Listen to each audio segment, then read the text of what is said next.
Kecelakaan bus rombongan siswa SMK Lingga Kencana pada Sabtu 11 Mei membuat seorang wali murid murka.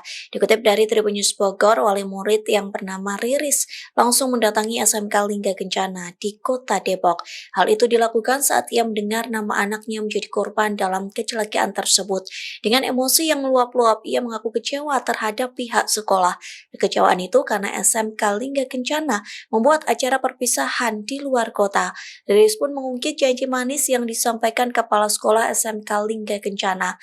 Menurut ceritanya, sang Kepala Sekolah berjanji mempersiapkan acara perpisahan itu dengan matang. Riris pun menceritakan saat rapat bersama pada 6 Mei membahas acara perpisahan siswa SMK Lingga Kencana. Pihaknya mengaku sempat memperingatkan sekolah agar mempersiapkan kendaraan dengan baik, mengingat 1 bulan yang lalu SMP Perjuangan mengalami kecelakaan di Bali.